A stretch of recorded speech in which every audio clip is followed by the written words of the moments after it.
Tamara Scott from our ABC affiliate in North Carolina has been covering Helene's impact on Asheville since day one. So, Tamara, take me back. What have you seen there over the last 6 months?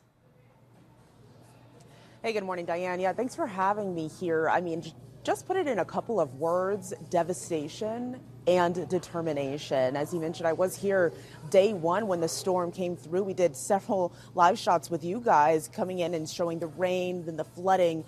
And it was really something that you would think out of a movie, the scenes that we saw there. And then once the water settled and realized the devastation that was left there was really unheard of and really hard to see and watch as people saw the towns and the people that they love completely, ravaged there with all the destruction. But seeing it now, how it's grown in 6 months, there are still places that look exactly the same, but there are other places that are working very hard to bring these people back to regular life. What are people there saying about the recovery efforts and how it's going?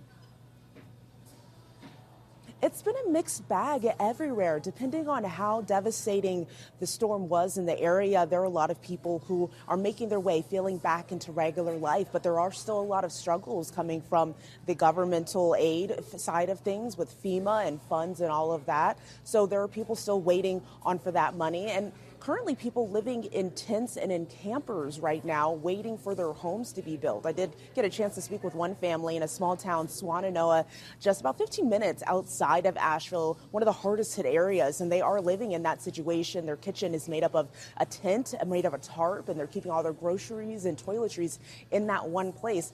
On the land where their house once stood, it was washed away, and they're waiting for getting that aid so they can start to rebuild their life. So there's still a lot of that, but I mean, I'm telling you, the resilience here is so strong with these folks. They love Asheville, they want to rebuild here, and that's what's keeping them going. Tamara, what stands out to you the most when you think about Hurricane Helene and the impact on Asheville? That's a great question. I mean, this is one of those storms, much like Katrina was, right, for those folks in New Orleans.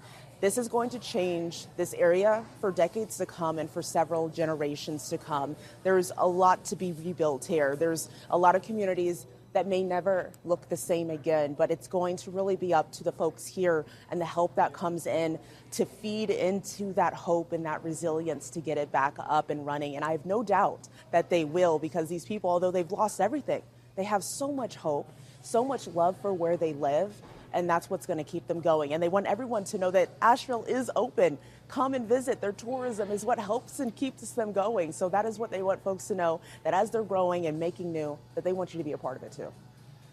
All right, Tamara Scott in Asheville, North Carolina. Tamara, thank you.